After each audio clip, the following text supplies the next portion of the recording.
My mother-in-law switched my engagement ring with hers while I was sleeping after surgery because mine was bigger and she deserved it more as the family matriarch. When Brian proposed 3 years ago, he gave me his grandmother's ring.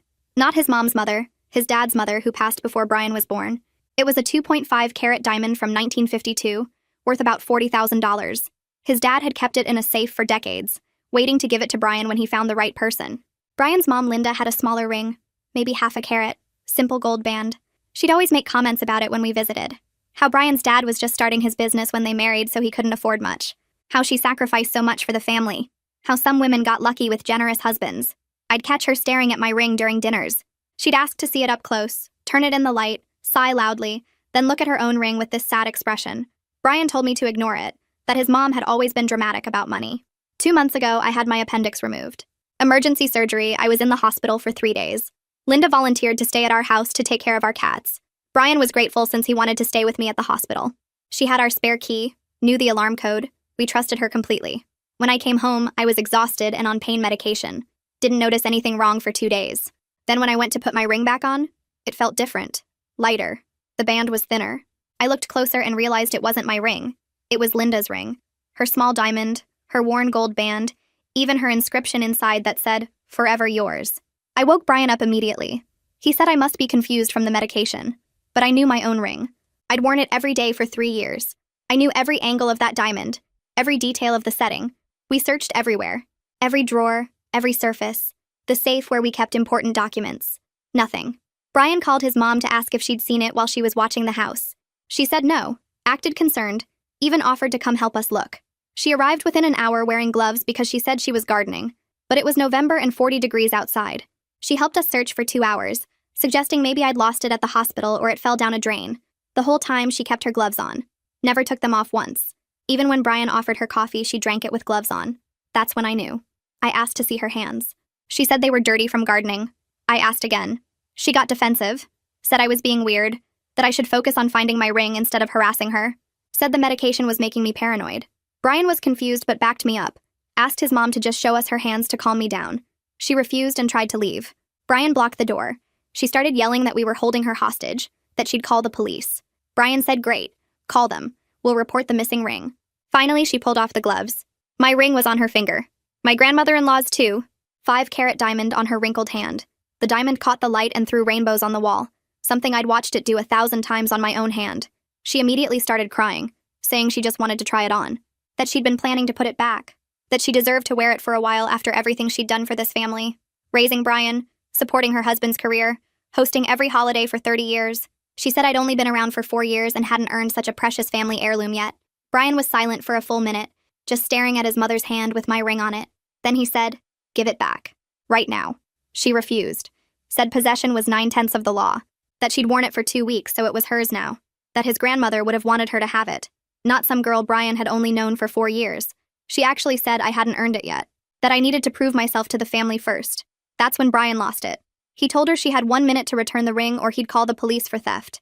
She laughed. Said no officer would arrest a mother for wearing family jewelry. So Brian did something I never expected. He pulled his phone out of his pocket and started dialing 911 right there in our living room. His hand was shaking so bad I could see the phone trembling, but when he started talking, his voice came out completely steady and calm.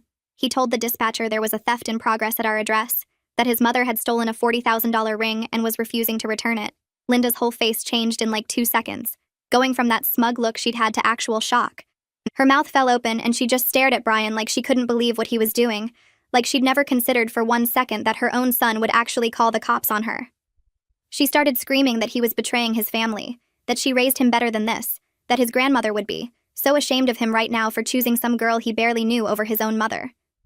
Brian didn't even look at her, just kept talking to the dispatcher, repeating our address clearly and saying his mother had stolen property and was refusing to give it back. Linda got louder, yelling that she gave birth to him, that she sacrificed everything for him, that this was how he repaid her for 30 years of being his mother. I stood there completely frozen like I was watching this happen to someone else, like this couldn't possibly be my actual life where my future mother-in-law was getting reported to the police. The whole thing felt like some weird dream where nothing made sense anymore. Linda suddenly stopped yelling and tried to walk past Brian to the front door, moving fast like she thought she could just leave. Brian stepped sideways and blocked her path, still holding the phone to his ear, and told her really calmly that leaving with stolen property would make everything much worse for her. She tried to push past him, but he wouldn't move, just stood there blocking the door while finishing up with the dispatcher. The police showed up in 15 minutes, which felt like both forever and way too fast at the same time. Officer Rosemary Duncan came in first, this tall woman with her hair pulled back tight, and she had us all sit down in different rooms to give statements separately. I sat in the kitchen while they talked to Linda in the living room, and I could hear her voice getting high and panicky as she kept saying this was a family matter, that the police had no business getting involved in family jewelry discussions. When Officer Duncan came to talk to me, she asked me to explain exactly what happened. So I told her about the surgery and coming home and discovering my ring was gone and finding Linda wearing it. Officer Duncan wrote everything down and took photos of Linda's ring that I was still wearing, the one that said, "Forever yours" inside.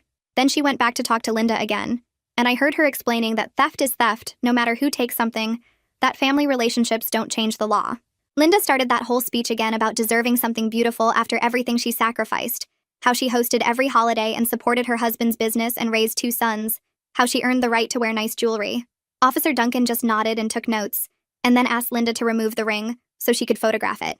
Linda took forever doing it, turning the ring on her finger and talking about how the diamond caught the light so perfectly, how she'd never owned anything this beautiful before. But she finally pulled it off and handed it to Officer Duncan, who took like 10 photos from different angles before giving it to me. My hands started shaking the second I touched it, feeling the weight of it again, seeing my grandmother-in-law's diamond back where it belonged. The whole thing felt so weird, holding this ring that caused all this chaos, that made Brian call the police on his own mother. Officer Duncan asked if I wanted to press charges, and I looked at Brian who'd come back into the room.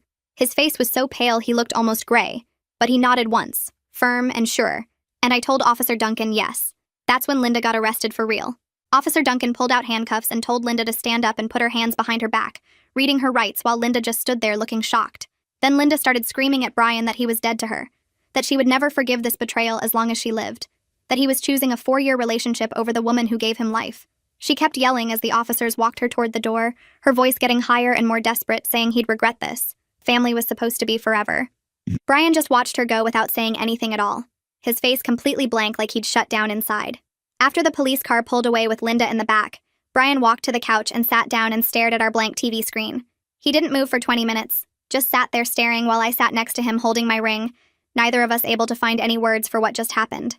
The whole thing felt so unreal, like we'd crossed into some alternate universe where mothers get arrested and families fall apart over jewelry. Then Brian's phone started ringing and didn't stop, just kept buzzing over and over on the coffee table where he'd set it down. He finally picked it up, and I saw names flashing on the screen. His dad, his brother Nathaniel, his uncle Clyde, all of them calling back to back. Linda must have gotten her phone call at the police station and immediately started contacting everyone. Brian let it ring 5 more times before he finally answered when his dad called again. He explained everything in this flat, tired voice, telling his dad about finding Linda wearing my ring and her refusing to give it back and him calling the police. His voice cracked when he got to the part about the handcuffs, about watching his mom get arrested, and he had to stop talking for a second. His dad didn't say anything for a long time, the silence stretching out so long I thought maybe the call had dropped, but then I heard his dad's voice say he was coming over right away. An hour later, Brian's dad pulled into our driveway, and when he walked through the door, he looked like he'd aged 10 years in the past few hours.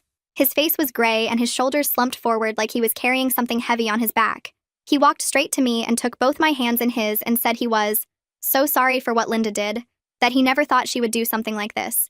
He kept shaking his head and repeating that he should have seen the signs, that Linda had always been jealous of other people, but he never imagined it would lead to actual theft. We all sat down in the living room and Brian's dad started talking about how Linda had been getting worse over the past few years. He said she was always comparing herself to other women in their social circle, complaining about how someone else had a bigger house or nicer jewelry or took better vacations. He thought it was just her being unhappy and wanting more out of life, not that she would actually steal from family to get what she wanted. Brian sat there listening to his dad describe his mom like she was a stranger, and I could see him processing that maybe his mom had been like this for a long time, and he just hadn't noticed. His dad explained that Linda would come home from lunch with her friends and spend hours talking about what everyone else had that she didn't have, making lists of things she deserved because she'd sacrificed so much for the family. Brian's dad said he tried to buy her nice things to make her happy, but it was never enough. She always found someone who had something better. Then his dad said something that made my stomach drop. He said that after Brian proposed to me with his grandmother's ring, Linda cried for 3 days straight. Not happy tears for her son, but upset tears because she wanted that ring for herself. She told Brian's dad that the ring should have gone to her since she was the one who stayed with the family all these years, that she earned it more than some girl Brian just met. Brian's dad said he told Linda that was crazy, that his mother specifically wanted Brian to have the ring for his future wife, but Linda wouldn't let it go. She brought it up constantly for months after the proposal, saying it wasn't fair that I got such a beautiful ring when hers was so small. Brian looked sick hearing all this and asked his dad why he never mentioned any of it before. His dad said he thought Linda would get over it eventually, that she was just having a hard time with Brian growing up and moving on with his life. He never thought she would actually do something about it. Then Brian's dad offered to bail Linda out of jail, and Brian said no immediately.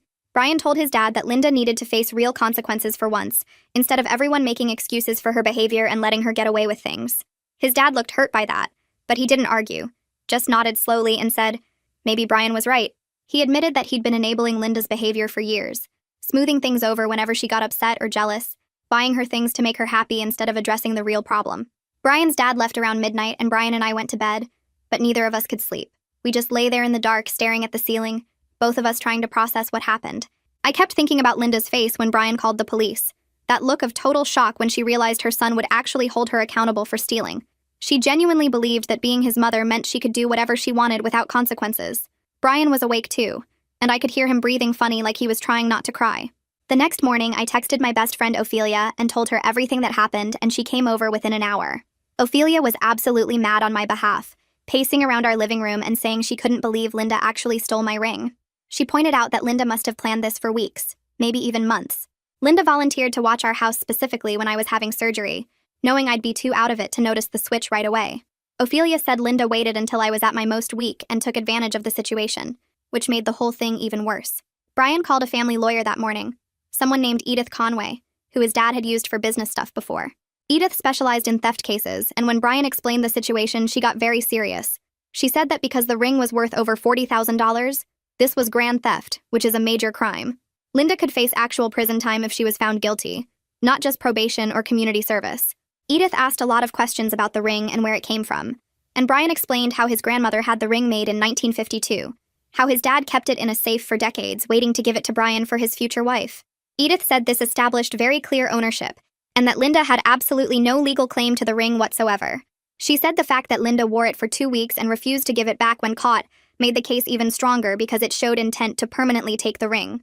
We needed to get the ring valued officially, so Edith sent us to a jeweler she knew named Tristan Booth. Tristan looked at the ring under special lights and magnifying tools for like 30 minutes, checking every angle of the diamond and the setting. He confirmed the ring was worth between $38,000 and $42,000, depending on the current market for vintage diamonds. He printed out official papers documenting the ring's value and authenticity that we would need for the legal case against Linda. The next day, Linda made bail, and we found out later that Brian's uncle Clyde posted it for her. Clyde called Brian right after and started yelling at him for putting his mother through such shame and embarrassment. Brian told his uncle that Linda embarrassed herself by stealing from his future wife and refusing to admit she did anything wrong. Clyde said Brian was being cruel, and that family should forgive family no matter what. But Brian said theft is theft, even when family does it. After that call, Brian's phone didn't stop ringing for hours. Family members kept calling and texting, some supporting Brian for holding Linda responsible, and some saying he was being mean to his own mother over just a piece of jewelry. The ones who thought Brian was wrong kept trying to make him feel bad, saying Linda was going through a hard time and he should drop the charges and let it go. Brian's cousin sent a long text about how family is supposed to stick together, and how Brian was tearing everyone apart over something material. Another aunt called crying and begging Brian to think about what this was doing to the family, how everyone was fighting now because of him. But Brian stayed firm and said Linda made her choice when she stole the ring and lied about it, and now she had to deal with the results of that choice. The next afternoon, Nathaniel showed up at our door without calling first. He looked tired, like he hadn't slept much, and he asked if he could come in and talk. We sat in the living room, and Nathaniel stared at his hands for a minute before saying he always knew their mom had issues with jealousy, but he never thought she'd actually steal from me. He said watching her get arrested was one of the hardest things he'd ever seen, but he understood why Brian did it. Nathaniel told us he supported Brian's decision, even though it was ripping the family apart, because what Linda did was wrong, and she needed to face real consequences. Brian looked relieved to have his brother's support, and they hugged for a long time while I made coffee in the kitchen. Over the next few days, we started getting messages from other family members, and it became clear that Linda was running a full campaign to make herself look like the victim. Brian's aunt called saying Linda told her I manipulated Brian into calling the police, that Linda was just trying on the ring and we completely overreacted. Another cousin posted on social media about family loyalty, and how some people destroy families over material possessions without naming us directly, but everyone knew who she meant. Some relatives actually believed Linda's version of events because she'd been in the family for decades, and I was still relatively new. My phone buzzed one morning with a message from someone named Dex, who I recognized as Brian's cousin from holiday gatherings. The message called me a gold digger who was destroying their family over money and said I should have just let Linda keep the ring if it meant that much to her. I felt sick reading it. This person who barely knew me making these horrible assumptions about who I was. I showed Brian the message and his face went red with anger. He called Dex immediately and I could hear him through the phone even though Brian didn't have it on speaker. Brian told Dex he had no idea what he was talking about, that his mother stole a $40,000 family heirloom and refused to return it, and if Dex thought that was acceptable behavior, then he was part of the problem. The call ended with Brian blocking Dex's number and sitting down heavily on the couch. We had a meeting with Edith the next day, and she spread out papers on her desk while we explained everything that was happening with the family. Edith told us to document absolutely everything, every text message from family members, every social media post, every attempt by Linda to contact us or spread lies about what happened. She explained that Linda's behavior after the arrest would matter in court because it showed her character and whether she took responsibility for her actions. Edith had us start a shared document where we logged every interaction with timestamps and screenshots. 3 days later, I was home alone doing laundry when the doorbell rang. I looked through the peephole and saw Linda standing on our porch. My heart started pounding because there was a no-contact order and she wasn't supposed to be anywhere near our house. Linda rang the doorbell again and called through the door that she just wanted to apologize, that she needed to talk to Brian and make things right. I grabbed my phone and called Brian at work first, then called the police while Linda kept ringing the doorbell and knocking. The police arrived within 10 minutes and I watched through the window as they talked to Linda on the porch. She was crying and gesturing toward the house, probably telling them she was just trying to apologize to her son. But the officer checked something on his radio and then put handcuffs on Linda right there on our front lawn. Our neighbor across the street was getting her mail and stopped to watch the whole thing. Linda was arrested again for violating the no-contact order, and this time she didn't make bail right away. Edith called us that evening sounding almost pleased, and explained that the second arrest was actually good for our case because it showed Linda couldn't control herself or respect legal boundaries. A week after the second arrest, Edith called to say Linda's lawyer had reached out about a possible plea deal. Linda would plead guilty to a lesser charge in exchange for probation, and paying us back for legal fees and the cost of therapy. The public campaign against us stopped suddenly after that. No more social media posts or family members calling to yell at us. That night, I found Brian in our bedroom sitting on the edge of the bed with his face in his hands. His shoulders were shaking, and I realized he was crying. I sat next to him and put my arm around him, and he said he felt like he destroyed his family, that his mom might go to prison because of him. I reminded him that Linda destroyed the family when she stole from us, and then refused to make it right, that he didn't cause this by holding her accountable. Brian said he knew that logically, but it still felt terrible watching his mom face these consequences. We decided to start seeing a therapist together because this whole situation was affecting both of us in ways we didn't fully understand. The therapist was a woman in her 50s who specialized in family conflict and trauma. She listened to our whole story without interrupting, and then explained that holding someone accountable isn't the same as betraying them. The therapist said setting boundaries is healthy even when it's painful, and that Brian did the right thing by protecting our relationship and refusing to enable his mother's behavior. We started going twice a week, and it helped to talk through everything with someone who wasn't part of the family drama. 2 weeks into therapy, Brian got a call from his dad that left him pale and shaking. His dad was filing for separation from Linda. They'd been married for 35 years, and his dad said he couldn't be married to someone who would steal from their son's future wife and then refuse to take responsibility. Brian's dad explained that he'd tried to get Linda to apologize genuinely and make things right, but she kept insisting she deserved the ring more than I did. The separation shocked everyone in the family because Brian's parents had always seemed solid despite Linda's issues. Family members who had initially sided with Linda started reaching out to apologize. Brian's aunt, who believed Linda's story about us overreacting, called to say she was sorry for not listening to our side. Another cousin sent a long text explaining that if even Brian's dad believed Linda was wrong, then maybe they'd been too quick to judge us. The apologies felt good, but also made me angry because these people should have trusted us from the beginning instead of automatically believing Linda's lies. A week after those apologies started coming in, Edith called with news that Linda's lawyer was pushing hard for a plea deal. The trial date was 6 weeks away, and apparently Linda was starting to panic about facing a jury. Edith explained that Linda's lawyer had finally convinced her that 12 strangers weren't going to be sympathetic to a mother who stole a $40,000 ring from her son's fiancé while she was recovering from surgery. The optics were terrible, and Linda's lawyer knew it. Edith asked if we'd be willing to consider a deal instead of going to trial. Brian and I talked about it for 2 days straight, going back and forth about what felt right. Part of me wanted to see Linda face a jury and hear them say she was guilty, but another part just wanted this whole thing over, so we could move on with our lives. We finally decided we'd consider a deal, but only if Linda met specific terms. She had to plead guilty to theft, no reduced charges. She had to accept full responsibility publicly, no more lies about what happened. She had to agree to stay away from us completely, no contact at all. And she had to pay for all our legal fees, plus the cost of therapy we'd been going to. Edith said those were reasonable terms, and she'd present them to Linda's lawyer. 2 days later, Edith called back, sounding frustrated. Linda had rejected our terms completely. She was still insisting she deserved the ring more than I did, that as the family matriarch she should have the nicest jewelry. Her lawyer apparently told her she was living in a fantasy world and needed to accept reality or face prison time. But Linda wouldn't budge. She said she'd rather go to trial than admit she was completely wrong. Brian was quiet after that call ended, just sitting on the couch staring at nothing. I think part of him hoped his mom would take responsibility, and we could find some way to move forward. But Linda was proving over and over that she couldn't admit fault. The trial date got closer, and Edith started preparing our case, gathering all the documentation and evidence we'd need. Then 2 weeks before trial, Edith called again. Linda had changed her mind. She was accepting all our terms. Her lawyer had apparently sat her down and explained exactly what prison would be like for a woman her age, and Linda finally broke. She agreed to plead guilty, to pay everything, to stay away from us. The only thing she tried to negotiate was the public apology, but her lawyer shut that down too. Part of the deal was that Linda had to write a letter to the extended family explaining what she did and apologizing. She had to admit she stole the ring and lied about it afterward. The letter arrived 3 days later, and it was the most bare minimum apology I'd ever seen. You could tell her lawyer wrote most of it because it used legal language and formal phrasing that Linda would never use herself. But it did say the important parts.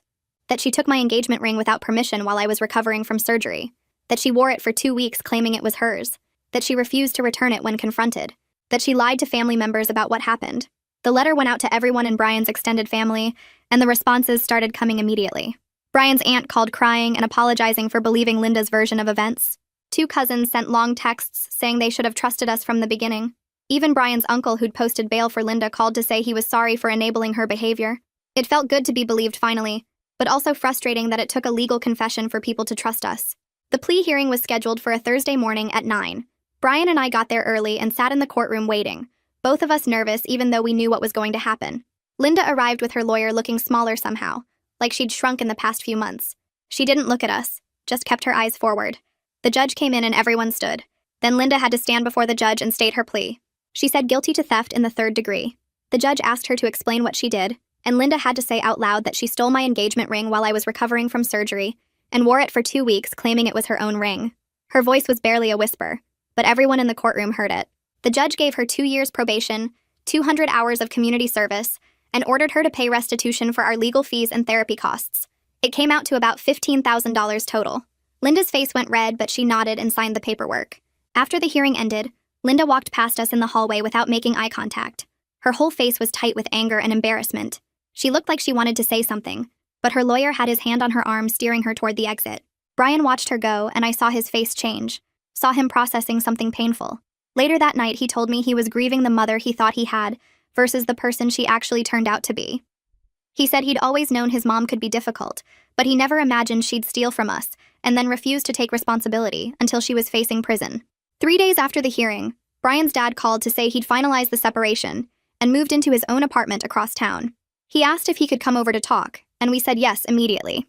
He showed up that evening looking tired but also lighter somehow, like a weight had been lifted. He sat at our kitchen table and told us he should have stood up to Linda's entitled behavior years ago, instead of making excuses for her. He said he'd enabled her by always smoothing things over and pretending her jealousy and manipulation were normal. Then he asked if he could still be part of our lives, even though Linda couldn't be. We told him of course he was welcome, that we didn't blame him for Linda's choices. He was his own person, and we loved him. He actually started crying when we said that, said he'd been worried we'd want nothing to do with anyone related to Linda. We started having dinner together once a week after that, just the 3 of us. Brian and his dad's relationship got stronger without Linda there, manipulating conversations and creating drama. They talked about things they'd never discussed before, real stuff about feelings and family, and what kind of father Brian's dad wanted to be going forward. It was healing for both of them. A few months after the plea hearing, I finally felt safe wearing my engagement ring again. It had been sitting in our safe since we got it back from Linda, and every time I thought about putting it on, I'd remember her wrinkled hand wearing it, her claiming it was hers. But one morning I woke up and decided I was done letting Linda take this from me. The ring was mine. It represented Brian's love and his grandmother's legacy, and Linda didn't get to ruin that. I put it on, and it felt right again. That afternoon, Ophelia came over for coffee and noticed the ring on my finger. She suggested I get it professionally cleaned to symbolically cleanse it of the whole experience. I made an appointment that week, and when I picked up the ring afterward, sparkling and perfect, it felt like reclaiming something that had been stolen from me. Not just the physical ring, but the joy and meaning it represented. A few weeks after getting the ring cleaned, Brian came home from work and sat me down at the kitchen table with this serious look on his face. He said he'd been thinking about our wedding date, which we'd set for next summer, and he didn't want to wait that long anymore. He wanted to move it up, get married soon, start our life together without all this Linda drama hanging over us. I didn't even hesitate before saying yes, because I felt exactly the same way.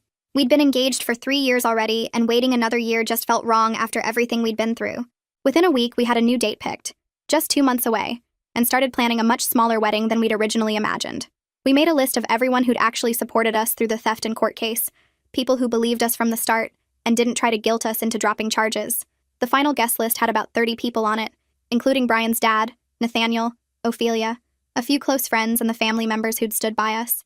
Brian's dad offered to walk me down the aisle since my own father had passed away when I was in college, and when he asked, I actually started crying because it felt so right. He said he'd be honored to give me away to his son, that I was already the daughter he never had. We booked a small venue, ordered a simple cake, kept everything low-key, and focused on what actually mattered. 3 weeks before the wedding, Brian got a call from Linda's lawyer asking if she could attend the ceremony.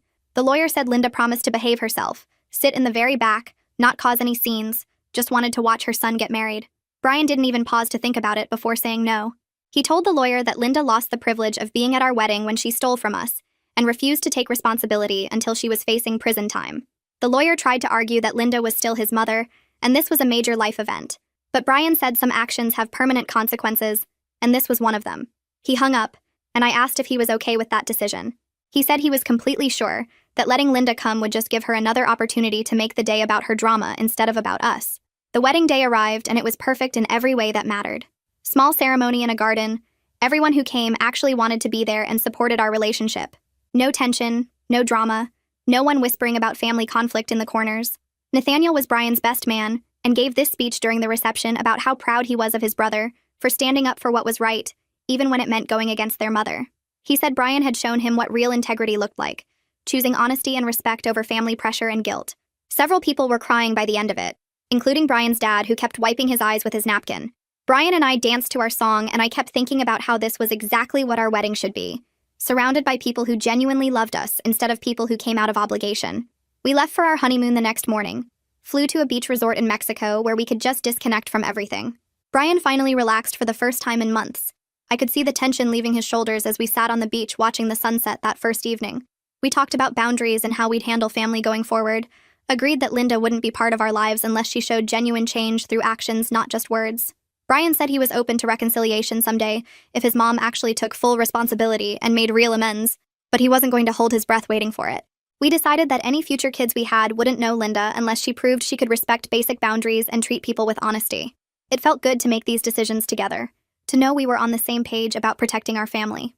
When we got back from the honeymoon a week later, Brian's dad called within an hour of us landing to tell us Linda had violated her probation. She'd been calling and texting him constantly about the divorce, showing up at his apartment, leaving notes on his car, basically harassing him to take her back. He'd finally reported it to her probation officer, and now she had an additional 100 hours of community service, plus a warning that one more violation meant jail time. Brian's dad sounded exhausted on the phone, said he'd tried to be patient with her, but she couldn't seem to understand that her behavior was exactly why he was divorcing her in the first place.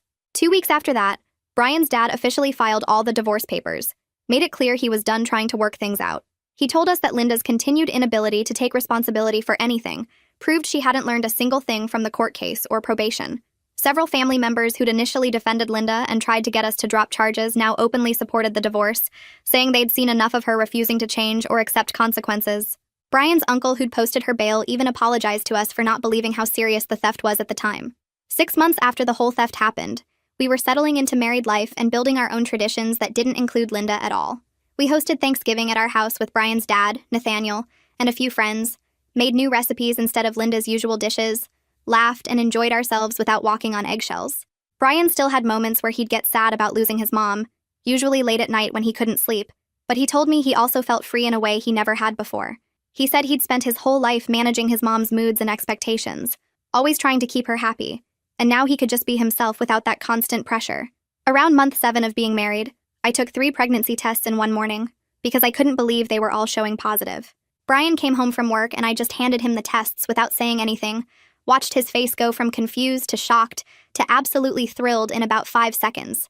We were both so excited about having a baby, started planning the nursery that same night, but we also had to make a really hard decision about Linda's involvement. We talked for hours about whether she should be allowed to be a grandmother to our child, went back and forth on giving her another chance. But ultimately, we decided that Linda had shown us exactly who she was through her actions, the theft and the lies and the refusal to take responsibility, and we couldn't trust her around our baby. Brian's dad would be grandpa and be as involved as he wanted. But Linda had lost that privilege when she proved she couldn't respect basic boundaries or treat people honestly. It hurt to make that choice, but we both knew it was right. Linda found out about the pregnancy through family gossip about a month later, and within days we got a letter from her begging to be part of her grandchild's life. The letter went on for 3 pages about how she'd changed, how she understood now that what she did was wrong, how she wanted to make amends and be a good grandmother.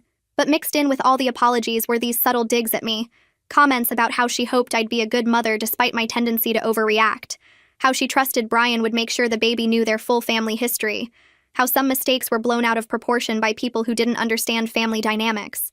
The letter proved she hadn't actually changed at all, still couldn't take full responsibility without making excuses or shifting blame. Brian sat down that same night and wrote Linda a letter back, 2 pages explaining exactly what needed to happen for her to ever be part of our lives again. He told her she had to take full responsibility without any excuses or blame toward me or anyone else. She had to show through her actions, not just words, that she understood what she did was wrong and why it was wrong. He wrote that the door wasn't closed forever, but she had to do the real work of changing, and until then she wouldn't be part of our family. He mailed it the next morning and we didn't hear anything back from her. Over the next few months we focused on getting ready for the baby and building our own family traditions that had nothing to do with Linda or her drama. Brian's dad came over every week to help us set up the nursery, painting the walls a soft yellow and assembling the crib. He got emotional when we showed him the ultrasound pictures, told us he was so excited to be a grandpa, and promised he'd be the kind of supportive family we deserved. We started new holiday traditions too, hosting Thanksgiving again, but this time making completely different recipes, things we actually liked instead of Linda's usual dishes that nobody really enjoyed. My water broke 3 weeks before my due date, right in the middle of grocery shopping. Brian drove like crazy to get to the hospital and called his dad from the car. Our daughter arrived 6 hours later, healthy and perfect with Brian's dark hair and my nose. Brian's dad showed up at the hospital within an hour of us calling him, and he cried happy tears when the nurse let him hold his first grandchild. He told us he was so proud of how we'd handled everything with Linda and built such a strong foundation for our family. He stayed at the hospital for 3 hours, just holding the baby and telling her stories about Brian when he was little. 2 days after we brought the baby home, a package arrived with Linda's return address. Nathaniel had apparently agreed to send it for her. We didn't even open it, just wrote a note on the box reminding her that gifts don't replace real change and taking responsibility for her actions. We drove it back to Nathaniel's house and he understood immediately, said he'd stop trying to help Linda contact us. He held his niece for the first time that day and told us he supported our decision completely. The first year with our daughter went by so fast, filled with sleepless nights and first smiles and learning how to be parents. Brian's dad was there for everything, came over twice a week to help out and brought meals when we were too tired to cook. Our daughter's first birthday party was at our house with about 20 people, all the family members who'd stood by us through everything with Linda. Brian's brother was there, Brian's dad, the cousins who'd supported us, my best friend and her family. It was joyful and completely drama-free. No walking on eggshells or managing anyone's feelings. Brian said something that day while we were cleaning up after everyone left, that this was what family should feel like. People who actually cared about each other instead of trying to control and manipulate. About 6 months after that, Brian's dad started dating someone he'd met at his book club. She was kind and treated everyone with respect, never made demands or acted entitled to anything. We invited her to dinner after they'd been dating for 2 months, and she was wonderful with our daughter, patient and gentle. We were genuinely happy to see Brian's dad building a healthier relationship with someone who appreciated him. Through family gossip, we heard that Linda was still bitter about everything, telling anyone who'd listen that we'd stolen her grandchild from her. But fewer people believed her version of events anymore, and most family members had moved on from her drama. Even Brian's uncle, who'd posted her bail, admitted to us at a family gathering that Linda needed to accept responsibility instead of playing the victim. 2 years after the whole theft situation, we decided to refinance our house to get a better interest rate. We used some of the equity to buy a proper safe for our valuable items, including my engagement ring when I wasn't wearing it. Brian joked while the installation guy was drilling it into our bedroom closet floor that we'd learned our lesson about trusting people with access to our home. The safe had a combination lock that only Brian and I knew, and we kept our important documents in there too, birth certificates and passports and the deed to the house. Our daughter started talking around 18 months, and one of her first words was Papa for Brian's dad. She called his girlfriend Mimi, which made the woman tear up the first time she heard it. They were both wonderful grandparent figures who showed up for every milestone, first steps and first words, and the first time she used the potty. This was the family we were building, based on actual respect and real love instead of obligation or guilt. When our daughter was 2.5, Brian got promoted to senior manager at his company with a significant raise. We celebrated with his dad and Nathaniel at a nice restaurant downtown, and Brian said something during dinner that stuck with me. He said he felt like his life finally showed his real values, instead of being controlled by his mother's expectations and drama. He looked genuinely happy in a way I'd never seen before, relaxed and confident without that constant tension he used to carry around his mom. A few months after that promotion celebration, we started talking seriously about having another baby while our daughter was still young enough to be close with a sibling. Brian brought it up one night after we put our daughter to bed, saying he wanted our kids to have each other the way he had Nathaniel growing up. We spent the next few weeks discussing logistics like childcare and finances, but one conversation kept coming up that we couldn't avoid. Our daughter would eventually ask about Brian's mom, why she never visited like Papa did, why there were no pictures of her at our house. We decided together that we'd tell age-appropriate truth when the time came, that sometimes people make choices that mean they can't be in our lives, and that's okay. Brian said he didn't want our kids growing up thinking they had to tolerate bad behavior from family just because of blood relation. I got pregnant again about 4 months later, and we were both excited, already imagining our daughter as a big sister. Around that same time, Linda's probation officially ended after 2 years of community service and staying away from us. Within a week of her probation ending, she started trying to contact Brian through social media, sending friend requests on every platform and messages through mutual family members asking him to talk to her. Brian blocked her on every single site without reading most of the messages, and when his Uncle Clyde called asking him to give Linda another chance, Brian told him clearly that he was open to reconciliation someday if she genuinely changed and took real responsibility, but he wasn't holding his breath waiting for it. He said those exact words to me later that night, that he'd left the door open a crack, but Linda would have to do serious work to walk through it, and he doubted she ever would. Our second child arrived healthy and perfect. Another girl who looked just like Brian, and suddenly our house was full of noise and toys, and the chaos of 2 kids under 3.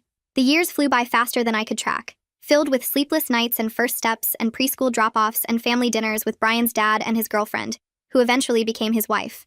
5 years after the whole theft situation, we looked around at our life and realized we were actually thriving in ways we never expected.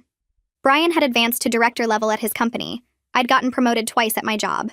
And our 2 daughters were happy and healthy with a tight-knit chosen family that included Papa and Mimi, Uncle Nathaniel and his wife, and all the relatives who'd stood by us through everything.